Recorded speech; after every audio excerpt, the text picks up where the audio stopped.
ఎన్నికల ముందు లోకేష్ గారు చేసిన కామెడీ పాదయాత్ర 2 రోజులు చేస్తే 2 రోజులు రెస్ట్. ఆ పాదయాత్రలో పెట్రోల్ బంకుల దగ్గర సెల్ఫీలు తీసుకోవటం, సూపర్ మార్కెట్ల దగ్గర సెల్ఫీలు తీసుకోవటం, సబ్ స్టేషన్ల దగ్గర సెల్ఫీలు తీసుకోవటం, మేము కరెంటు పెంచము, మేము పెట్రోల్ డీజిల్ పెంచము, నిత్యావసర వస్తువుల ధరలు పెంచము అని చెప్పి గొప్పగా చెప్పుకున్నారు.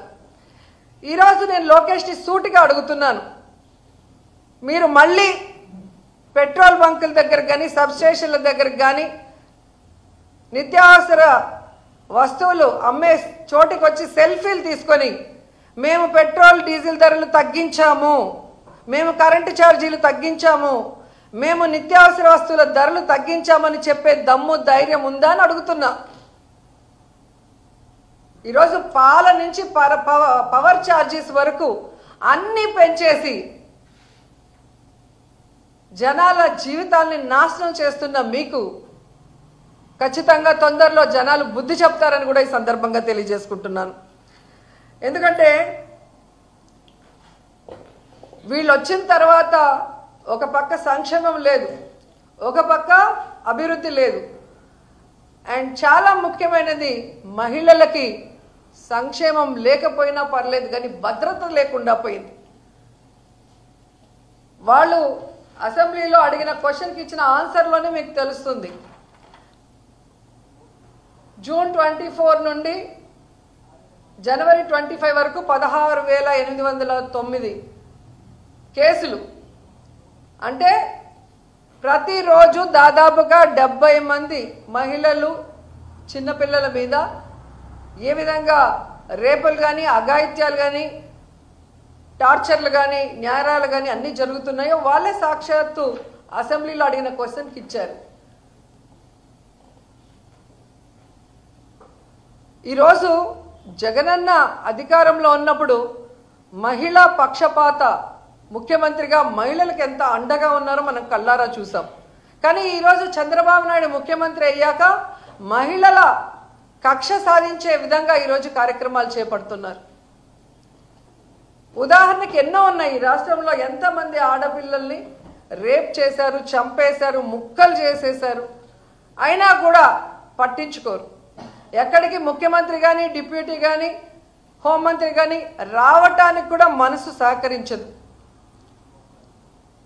ఎందుకు ఇవన్నీ జరుగుతున్నాయి అంటే వీళ్ళు విచ్చలవిడిగా ఈరోజు మద్యాన్ని ప్రవహింపజేయటమే. ఎక్కడ చూసినా బెల్ట్ షాపులు, గంజాయి, డ్రగ్స్ ఈ రాష్ట్రంలో ఉన్న యువతని నాశనం చేస్తుంది.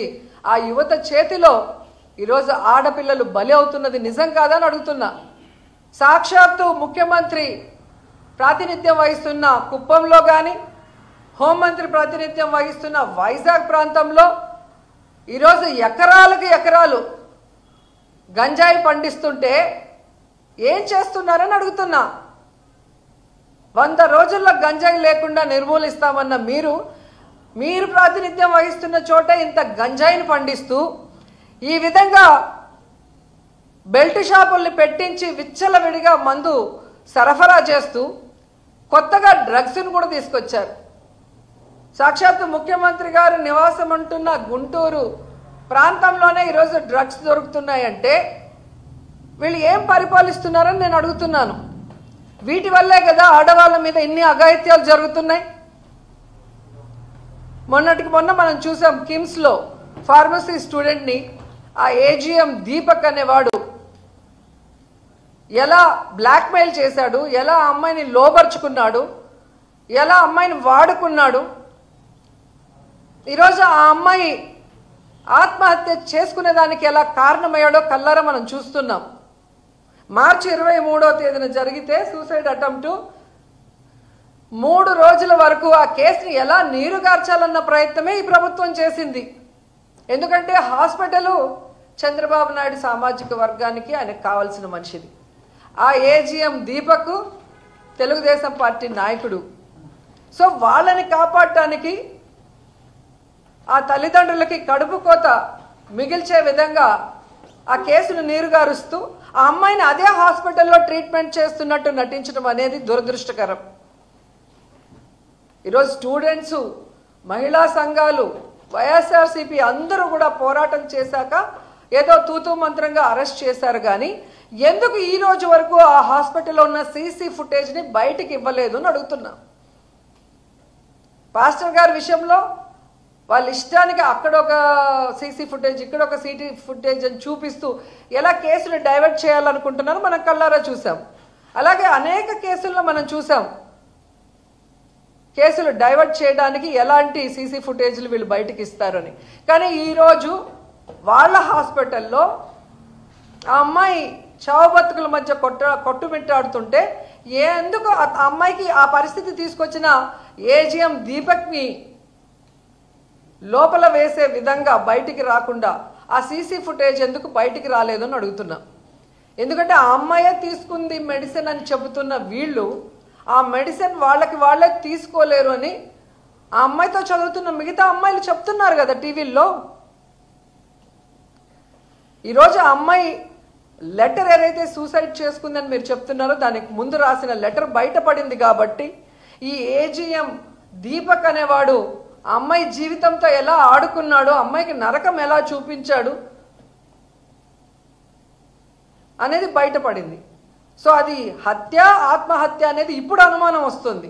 ఎందుకంటే ఆ అమ్మాయి ఆ మెడిసిన్ ఎక్కించుకోలేనప్పుడు ఆ అమ్మాయికి ఆ మెడిసిన్ ఎవరు ఎక్కించారు, ఆ అమ్మాయి చావు బతుకులో ఉండడానికి కారణం ఎవరు అనేది ఆ సీసీ ఫుటేజ్ బయట పెట్టాలని కూడా డిమాండ్ చేస్తున్నాం. ఎందుకంటే ఈరోజు పోలీసులు ఎలా తయారయ్యారంటే తెలుగుదేశం పార్టీ కార్యకర్తల్లాగా తయారయ్యారు. ఈరోజు ఎవరికైనా అన్యాయం జరిగితే న్యాయంగా కేసుని ఎక్కడ కూడా డీల్ చేయరు. ఈ రెడ్ బుక్ రాజ్యాంగం కోసం బ్లడ్ బుక్ అని పెట్టుకొని ఏ విధంగా పోలీసులే దగ్గరుండి తప్పులు చేస్తున్నారు అనేది మనం స్పష్టంగా చూస్తున్నాం.